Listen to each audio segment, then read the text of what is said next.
The blizzard started on a Saturday night. By 3 in the morning, Canton, Massachusetts was white. The roads were barely passable. The temperature was dropping below freezing and still falling.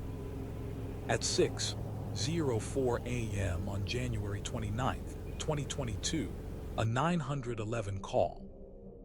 A woman's voice, frantic, telling the dispatcher there's a man outside and he isn't moving. He's face up in the snow on the front lawn of 34 Fairview Road. She's shaking him. He isn't responding. His name is John O'Keefe. He's 46 years old. He's a Boston police officer. And he's already dead. The woman who made that call was his girlfriend. Her name is Karen Reed. Within hours, before the investigation had barely begun, she would become the only suspect. She didn't just lose her boyfriend that night. She became the accused. Before any of the competing theories and courtroom battles, before the headlines and the federal investigations, there was a man. John O'Keefe grew up in Boston. He'd spent his adult life on the force, the kind of officer his colleagues described as someone you wanted standing next to you when things went sideways. Reliable, steady, loyal. But what defined him in the years before his death wasn't the badge. It was something quieter than that. His older brother Paul and Paul's wife had died young, leaving behind 2 children, a nephew and niece. John O'Keefe stepped in. He raised them.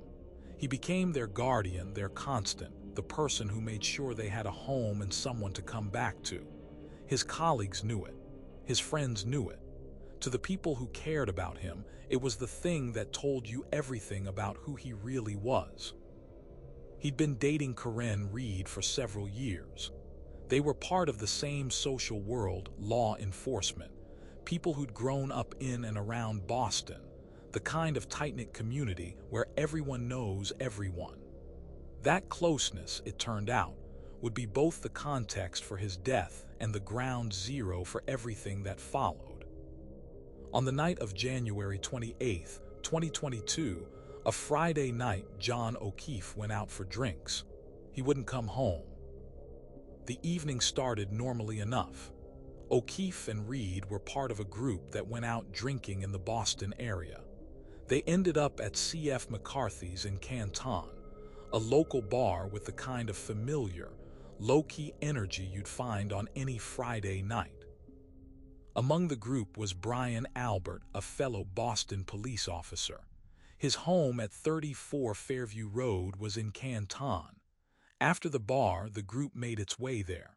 A party of sorts. More drinks, more conversation, late into the night. What happened next is where the 2 versions of this story, irreconcilable and mutually exclusive, begin. The prosecution's account. Karen Reed drove John O'Keefe to the Albert home and dropped him off. At some point after that, drunk and impaired, she struck him with her Lexus SUV. He was hit hard enough to sustain serious injuries. Then she drove away, left him in the snow, in a blizzard, to die. The defense's account. O'Keefe never made it back outside from the Albert house. He was attacked inside, beaten during a confrontation involving people inside that home. He was then brought outside and left in the front yard to die. Karen Reed had no idea any of it had happened. She came back looking for him, found him, called 911. She wasn't the killer. She was being framed. When first responders arrived, O'Keefe's injuries were significant. Lacerations to his arm, a wound to the back of his head, signs of hypothermia. The combination of those wounds, their nature, their location, their pattern, would become the single most contested piece of evidence in the entire case. The prosecution said a car did that. The defense said hands and possibly a dog did. Both sides hired experts. Both sides presented data. 4 years later, neither side fully convinced the other, or ultimately the jury. There was one more piece of evidence the prosecution leaned heavily on. broken tail light fragments, found near O'Keefe's body in the snow, red plastic. The prosecution argued they came from Corinne Reed's Lexus, that the damage to her tail light matched those pieces, that the science proved the car had struck a person. The defense argued something else entirely, that those fragments were planted, placed there to build a case against a woman someone had already decided to blame. To understand why that allegation wasn't treated as absurd conspiracy, you need to understand the detective who ran the investigation. Michael Proctor was a Massachusetts State Police trooper.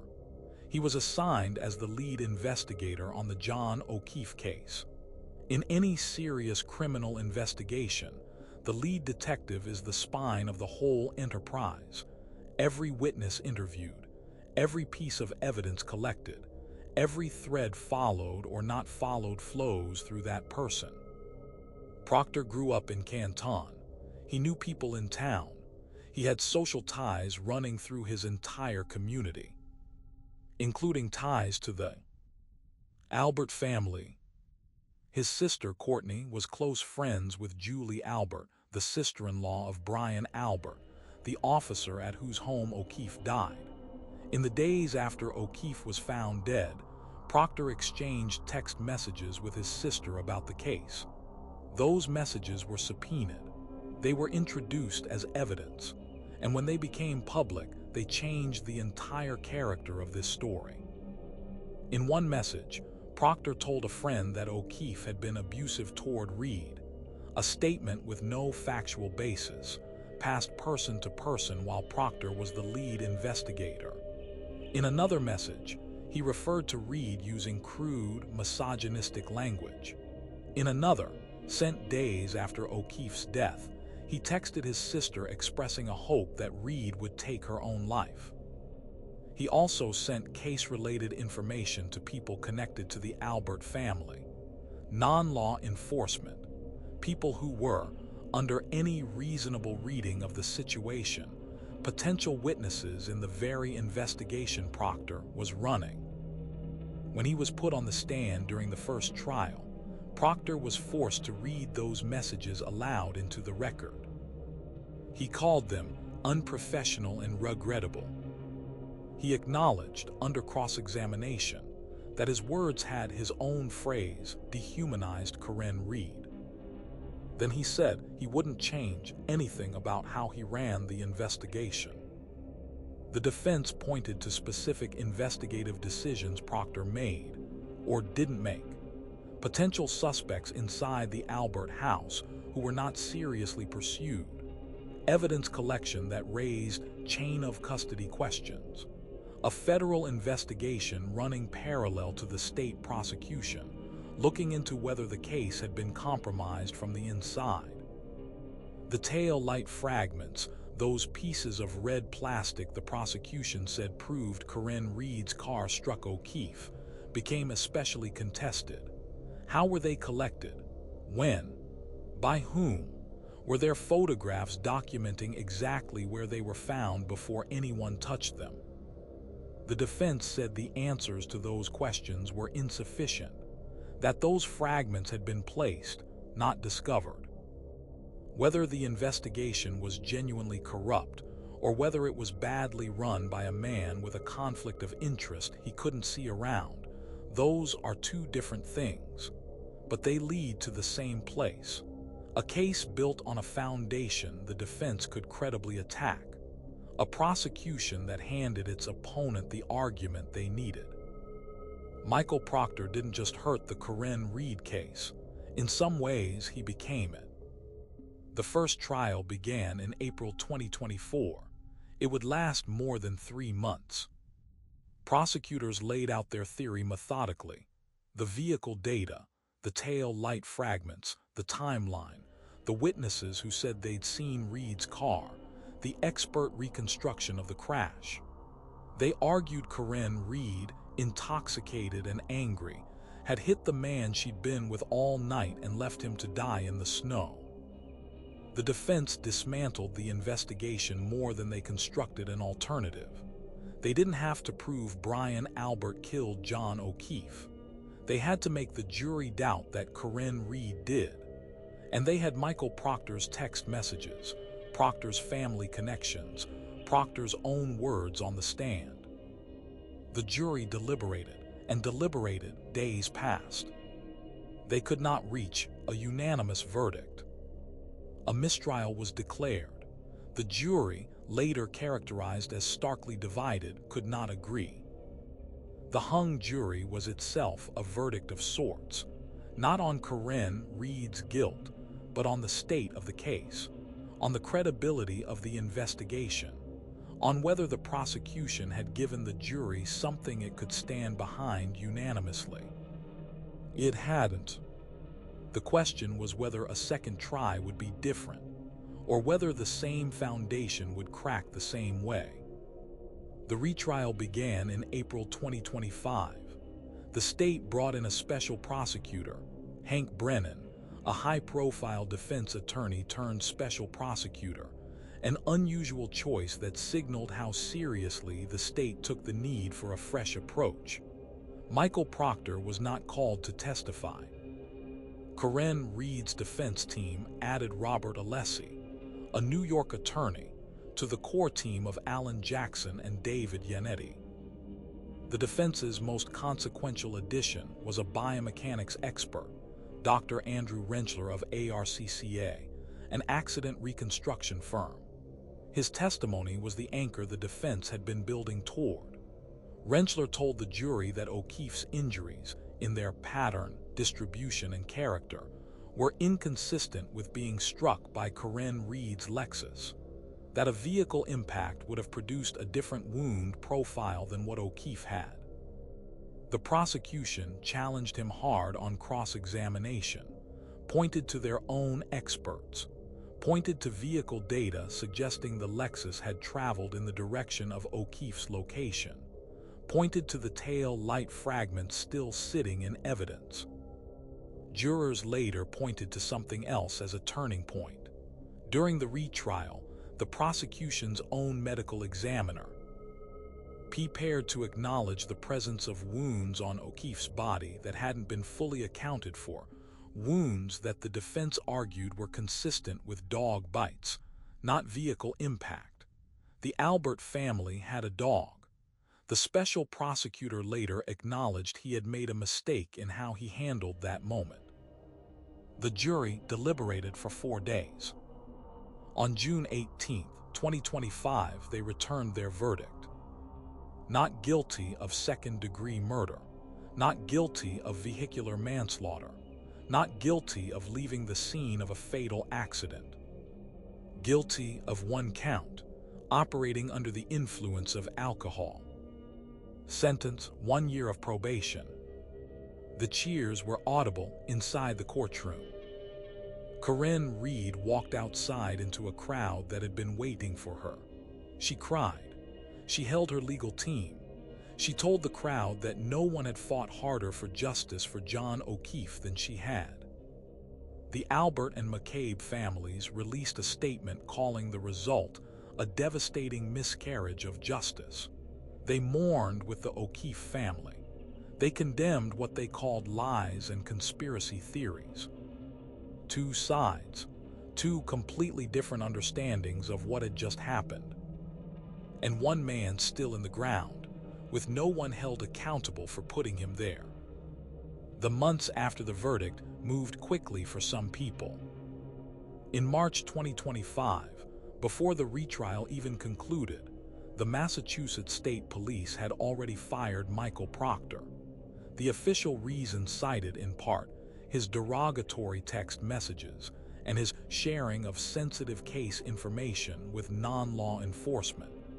The head of the state police called it a righteous decision. In October, Proctor withdrew his appeal of that firing. The union that represents state troopers had pulled its support just days before his scheduled hearings. He had no one left to fight with him. Then, in December 2025, the Massachusetts Peace Officer Standards and Training Commission took the final step. They suspended Proctor's law enforcement certification entirely. Their conclusion, in their own words, the suspension was in the best interest of the health, safety, or welfare of the public. He is prohibited from performing police duties in Massachusetts. He was required to turn in any remaining credentials, badge, firearms, and equipment. The man who led the investigation into John O'Keefe's death is now, permanently, out of law enforcement. Norfolk County District Attorney Michael Morrissey, the DA whose office built and prosecuted the case against Corinne Reed across both trials, announced in January 2026 that he would not seek re-election. He cited a desire to start a new chapter. He did not mention Corinne Reed by name. He didn't have to. Also in January 2026, Corinne Reed gave her first extended public interview since her acquittal. She said what she had maintained from the beginning. "I've been framed. John O'Keefe's death remains officially unsolved. No one has been charged with killing him. The only person ever prosecuted for his death was found not guilty." The O'Keefe family's wrongful death civil lawsuit against Corinne Reed is still pending. Corinne Reed's own civil lawsuit against investigators and members of the Albert family is still pending. The legal machinery grinds on, but the criminal case, the one that was supposed to determine what happened on the morning of January 29, 2022, is over. It ended without an answer. The Corinne Reed case became something larger than one death in one town. It became a test of whether a jury would trust an investigation run by a detective who despised the defendant, of whether evidence that couldn't be cleanly traced would hold, of whether reasonable doubt is just a legal standard, or whether it's something deeper, the space where institutions that were supposed to find the truth are found to have bent it. Corinne Reed is free. She has her probation, her DUI conviction, and her lawsuits. She has the version of events she has always held. She will tell it for years. Michael Proctor no longer has a badge. He will not work in law enforcement again in Massachusetts. He answered for how he conducted himself, not for whether he corrupted the case. That question was never formally resolved. John O'Keefe's nephew and niece, the children he raised, lost him twice. Once when he died in the snow outside a house where people were still asleep inside. And again when two trials came and went and no one could tell them with certainty who was responsible. The institution that was supposed to find the truth was found to have compromised it. What remains is a dead man, an acquitted woman, and a silence where a verdict should have been. Some cases get solved, some get adjudicated, and some just end.